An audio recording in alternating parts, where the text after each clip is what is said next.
Hi guys, this is Angel. So for today's video, explore lang natin ang SolidWorks, yung basic components and tools. So kung ikaw ay hindi mo pa alam mo SolidWorks, tapos may tapos upcoming subject mo siya, especially sa mga engineering students, then this video is for you. So let's go. Ito mo ma-open yung SolidWorks, makikita mo to. So, pinutin natin yung part. Kapag di naman to, kapag hindi to lumabas, itong panel na to, pwede din naman tayo dito. Ayan. Pinutin lang natin, then okay. After nito, makikita natin yung toolbars, this one, and then ito din, toolbar din to. This one is the feature manager. Tapos, dito tayo mag-design.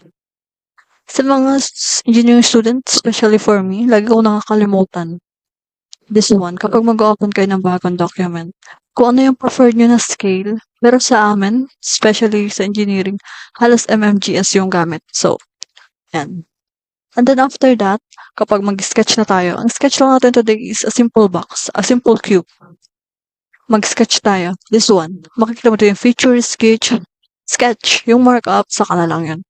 So, pag pinit natin ng sketch, makakakita tayo ng different planes kung saan tayo pwedeng mag-drawing. So, ngayon, sa front plane na lang muna tayo pumunta.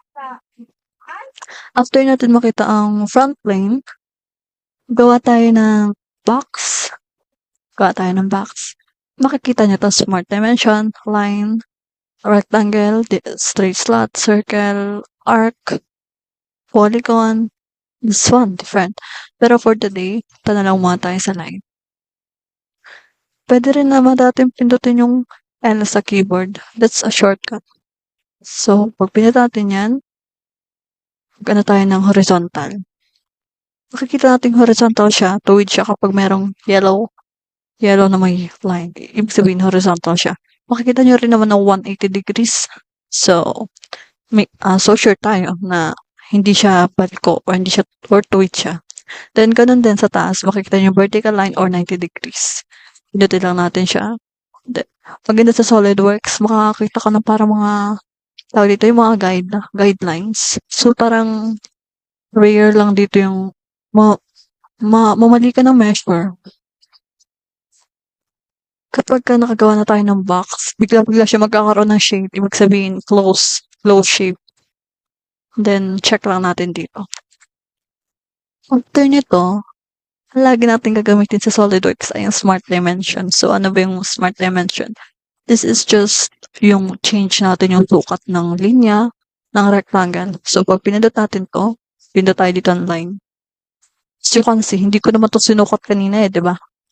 So, gawa na lang natin is 50 centimeter or 50 centimeter.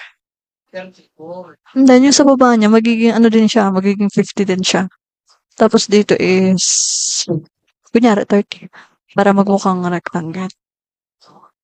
Yan.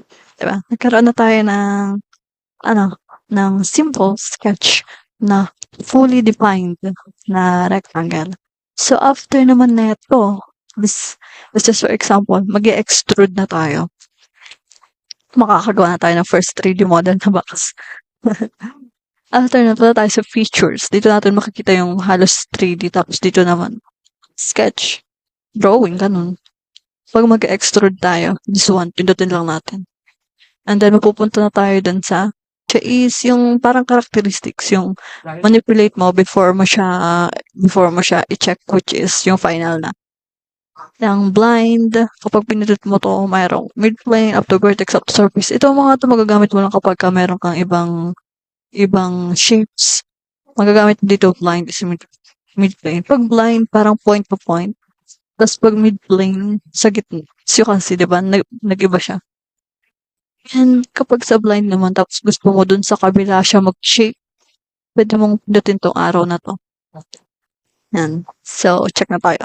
After ng extrusion, ang last kong ituturo sa inyo ay ang navigation, which is, I think, one of the most important na malaman mo sa SolidWorks, like panning, rotating, and also zoom. Kapag sa zoom, pinutin mo lang yung wheel, roll the wheel.